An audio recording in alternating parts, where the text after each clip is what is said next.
សម្ដេចមហាបវរធិបតីហ៊ុនម៉ាណែតបានលើកឡើងថាការចល័តកងកម្លាំងនិងអាវុធទៅព្រំដែនគឺការអនុវត្តផែនការបម្រុងក្នុងការការពារបូរណភាពទឹកដីកម្ពុជា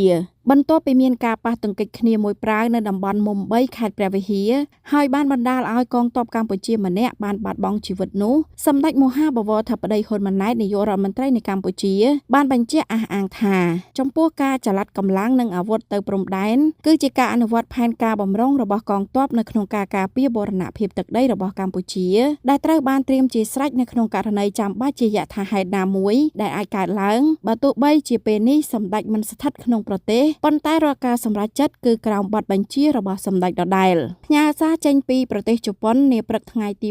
29ខែឧសភាឆ្នាំ2025នេះសម្ដេចធិបតីហ៊ុនម៉ាណែតបានលើកឡើងថាព័ត៌មានពាក់ព័ន្ធនឹងការប៉ះទង្គិចប្រដាប់អាវុធរវាងកងទ័ពកម្ពុជានិងកងទ័ពថៃនៅព្រំដែនកាលពីម្សិលមិញនៅមុំ3ក៏ដូចជាការចល័តកម្លាំងកងទ័ពនិងអាវុធធុនធ្ងន់មួយចំនួនទៅព្រំដែនក្នុងគណៈពេលដែលនាយករដ្ឋមន្ត្រីមិននៅក្នុងប្រទេសបានធ្វើឲ្យប្រជាពលរដ្ឋយើងមានការព្រួយបារម្ភជាមួយនឹងភាពស្រពេចស្រពិលអំពីស្ថានភាពនៅព្រំដែនតើសង្គ្រាមនឹងផ្ទុះឡើងឬទេតើអ្នកណាដឹកនាំគ្រប់គ្រងសភាពការឬបញ្ជាឲ្យមានការចល័តកម្លាំងកងទ័ពនៅពេលដែលនាយករដ្ឋមន្ត្រីកំពុងនៅក្រៅប្រទេសសម្ដេចបានបញ្ជាក់ថាខ្ញុំសូមបញ្ជាក់ជូនបងប្អូនជនរួមជាតិដោយខ្លីថាទោះបីរូបខ្ញុំកំពុងស្ថិតនៅប្រទេសជប៉ុននិងមានកិច្ចប្រជុំការងារផ្សេងជាច្រើនក៏ដោយប្រព័ន្ធនិងឋានានុក្រមនៃការដឹកនាំបញ្ជាកម្លាំងក្នុងករណីធំបែបនេះគឺស្ថិតក្នុងការទទួលខុសត្រូវរបស់នាយករដ្ឋមន្ត្រីដដែលសម្ដេចធិបតីនាយករដ្ឋមន្ត្រីក៏បានលើកឡើងទៀតថារាល់ការវិវត្តនៃសភាពការដែលកើតឡើងនៅបន្ទាត់ព្រំដែន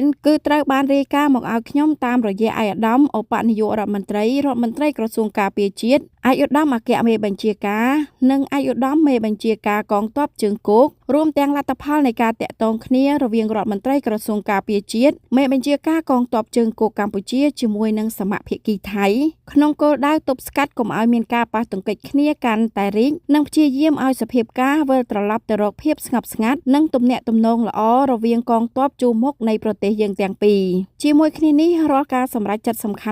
ន់ក៏ត្រូវទទួលបានការឯកភាពឬទទួលបទបញ្ជាពីរូបខ្ញុំរួមទាំងការចល័តកម្លាំងកងទ័ពនិងអាវុធទៅព្រំដែនខ្ញុំមិនចង់ឃើញមានការប្រយុទ្ធគ្នារវាងកងទ័ពនិងកងទ័ពដែលមិនផ្ដល់ផលចំណេញអ្វីសម្រាប់ប្រទេសនិងប្រជាជនយើងទាំងពីរនោះទេជាពិសេសកងទ័ពដែលត្រូវប្រយុទ្ធគ្នាផ្ទាល់នៅសមរភូមិមុខក្នុងន័យនេះខ្ញុំសង្ឃឹមថាជំនួបរវាងមេបញ្ជាការកងទ័ពជើងគោកកម្ពុជានិងមេបញ្ជាការកងទ័ពជើងគោកថៃនៅល្ងាចនេះនឹងទទួលបានផលវិជ្ជមានក្នុងការរក្សាស្ថានភាពស្ងប់ស្ងាត់និងការប្រាស្រ័យទាក់ទងគ្នាល្អរវាងកងទ័ពជួរមុខរបស់យើងទាំងពីរដោយដែលបានធ្វើនាពេលកន្លងមកសម្ដេចបានបន្ថែមថាចំពោះការចល័តកម្លាំងនិងអាវុធទៅព្រំដែនគឺជាការអនុវត្តផែនការបម្រុងរបស់កងទ័ពក្នុងការការពារបូរណភាពទឹកដីរបស់កម្ពុជាដែលត្រូវត្រៀមជាស្រេចនៅក្នុងករណីចាំបាច់ជាយថាហេតុណាមួយដែលអាចកើតឡើងដោយខ្ញុំធ្លាប់បានលើកឡើងក្នុងវេទិកាសាធារណៈកន្លងរួចមកហើយកម្ពុជាមិនមានបំណងឈ្លានពានប្រទេសណាមួយនោះទេ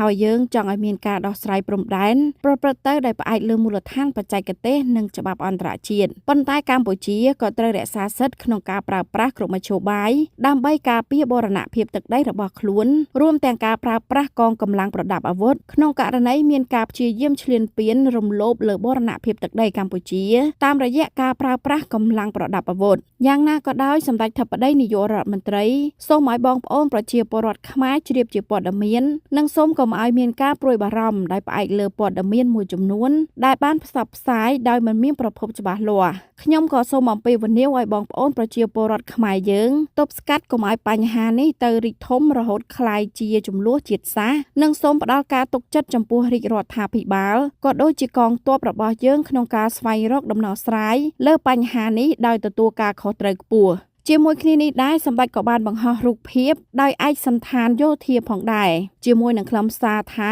រូបភាពពីសញ្ញានេះគឺថតនៅក្នុងកំឡុងពេលនៃការប្រយុទ្ធគ្នារវាងកងទ័ពកម្ពុជានិងកងទ័ពថៃនៅតំបន់ប្រាសាទព្រះវិហារប្រាសាទតាមាន់និងប្រាសាទតាក្របីកាលពីជាង10ឆ្នាំមុននៅឆ្នាំ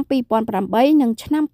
2011រូបថតមួយសញ្ញាគឺថតនៅជិតទីបញ្ជាការជួរមុខនៅក្រុងសំរោងខេត្តឧត្តរមានជ័យក្នុងកំឡុងពេល មានការប្រយុទ្ធគ្នារវាងកងទ័ពកម្ពុជានិងកងទ័ពថៃរូបថតមួយសន្លឹកទៀតគឺការចរចាជាមួយនឹងភាគីកងទ័ពជើងគោកថៃនៅជាំស្រងាំដើម្បីផ្អាកការប្រយុទ្ធរវាងកងទ័ពទាំងពីរ